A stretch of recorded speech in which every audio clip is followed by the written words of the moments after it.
Dear students, today I will discuss Unit 1 of Chemistry Plus 2 Science Second Year CHSC Board. Okay, so from Unit 1 we will discuss one part of this unit. Okay, or we can say we will discuss part 1 of this unit. Fine. Okay, so unit 1 is all about solid state. So first of all, we must know what is the characteristics of the solid state. Okay, so the characteristic properties are: number 1, have definite mass, volume and shape. Point number 2, intermolecular distances are short. Point number 3, intermolecular forces are strong. Point number 4, constituent particles such as atoms, molecules or ions have fixed positions and can oscillate only about their mean positions. As you all must have known this, that in case of a simple pendulum, it can only oscillate about its mean position. Likewise, we can compare here. The constituent molecules of a solid can oscillate about their mean positions only. That's why we can say they are incompressible and rigid. Fine. Next, we will do the classification part of solid. So, solids are classified into two types. One is crystalline solid, one is amorphous solid. Crystalline solid, we can have examples such as sodium chloride or NaCl and quartz. Okay. And for amorphous solid, we can have examples such as glass and rubber. Fine. So, here I can say one thing, that the crystalline solids, okay, the crystalline solids are known as true solids, and here the amorphous solid, we can say that amorphous, that means we can divide the word into a plus morphous. A means A designates to absent and morphous designates to structure. So absent of any structure or absent of any form, or we can say no form, that is known as amorphous solid. Okay, and here crystalline solid can be classified into four more types. One is molecular solid, next is ionic solid, third one is metallic solid, and the fourth one is covalent or network solid. Fine. Next we will do a comparison between these two. Just a minute. Here for amorphous solids there is no such classification available. Fine. Next, comparison. Here we can say as property wise we will compare between crystalline solids and amorphous solids. Okay, so when the property is shape, we can say for crystalline solids they have definite characteristic geometrical shape, and for amorphous solids they have irregular shape. When the property is melting point, for crystalline solid we can say they melt at a sharp and characteristic temperature, whereas for amorphous solids they gradually soften over a range of temperature. And that's why students, they are known as super cooled liquids or pseudo solids. That I will explain further. Okay. Next property is cleavage property. So for crystalline solids we can say when cut with a sharp edge tool, they split into two pieces and the newly generated surfaces are plain and smooth. For amorphous solids, when cut with a sharp edge tool, they cut into two pieces with irregular surfaces. The next property is heat of fusion. For crystalline solids, we can say they have a definite and characteristic enthalpy of fusion, and for amorphous solids, they don't have a definite enthalpy of fusion. Next property is anisotropy.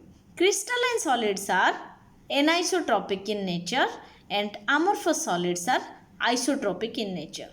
We can say isos means same or uniform and tropy means orientation. Fine. And what is anisotropy? What is isotropy? Why these are like so? That means crystalline solid is anisotropic and amorphous is isotropic. That I will explain you in further sessions. Okay. Next property is nature. Crystalline solids are true solids, amorphous solids are pseudo solids or super cold liquids.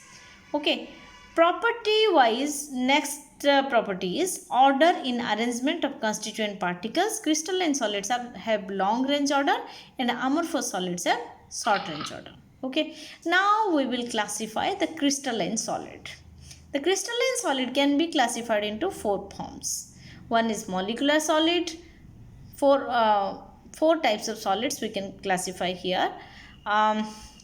So crystalline solid, one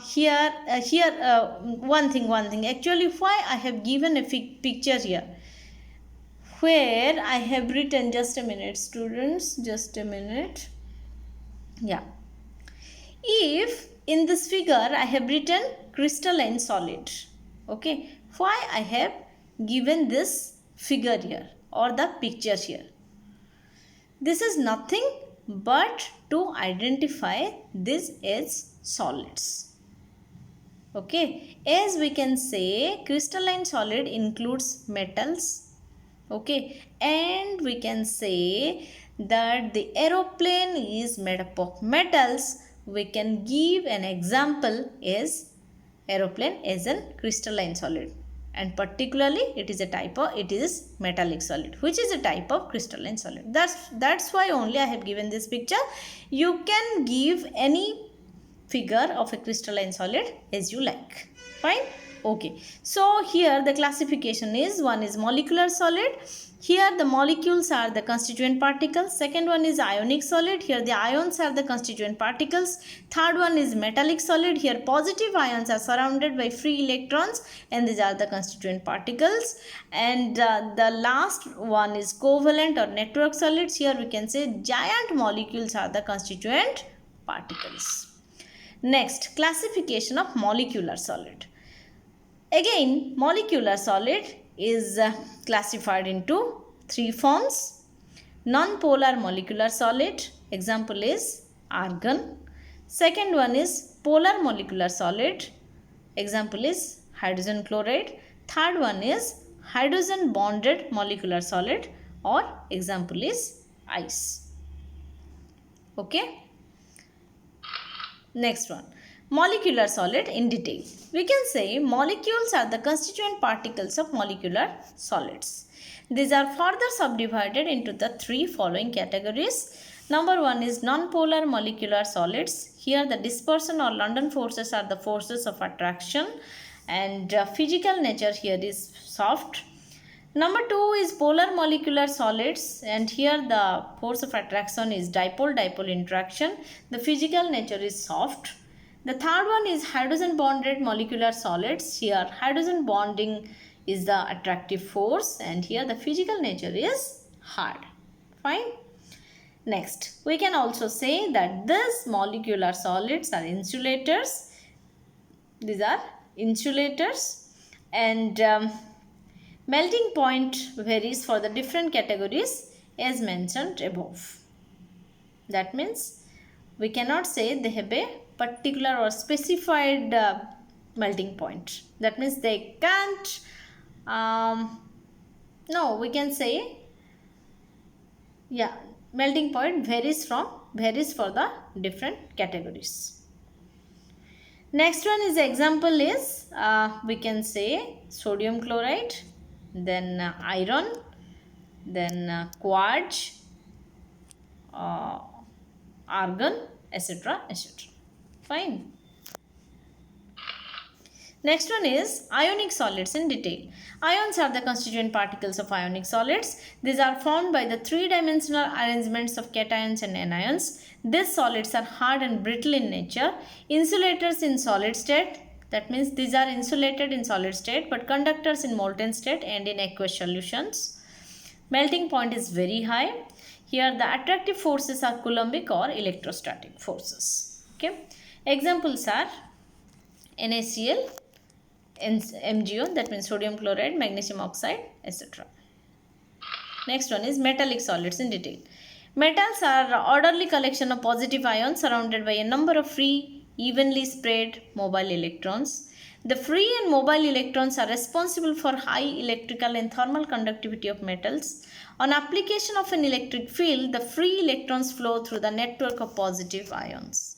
The next point is, when heat is supplied to one portion of a metal, the thermal energy is uniformly spread throughout by free electrons. The next point is, another important characteristic of metals is their luster and color in certain cases, and this is due to the presence of free electrons in them. That means the presence of a sea of free electrons owes a lot for the metallic solids. Next point is, metals are highly malleable and ductile. Malleable means the metals can be converted into sheets, metal sheets, and ductile means they can be white. That means they can be converted into whites. For example, we can say gold, silver, copper, etc.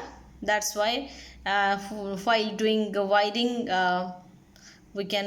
while providing electricity to the houses, we use copper whites. Fine. Okay. Next one is covalent solids in detail. These are also known as giant molecules. That means very large molecules. Okay. Covalent bonds are strong and directional in nature, and so the atoms are held very strongly at the positions. These solids are very hard and brittle. They have extremely high melting points and may even decompose before melting. Okay. They are insulators and don't conduct electricity. And for insulators of covalent solid type, we can say the examples are diamond and silicon carbide. And also we can cite graphite as an example, but it is soft and it is a conductor of electricity. Okay, as a whole we can give an example of solids, covalent solids is quartz. Okay, for references you can refer to this website. Last slide is that if you have any questions, any queries, please ask me in the comment box. If you have any compliments, please give me compliments, or you can give me comments as well. If any rectification is needed, please advise me and please suggest me, and please share the video among your friends. And thank you so much students for watching my video. Please subscribe my channel by pressing the bell, and also press the bell icon. Thank you so much for watching my video. Okay, so stay safe, stay blessed.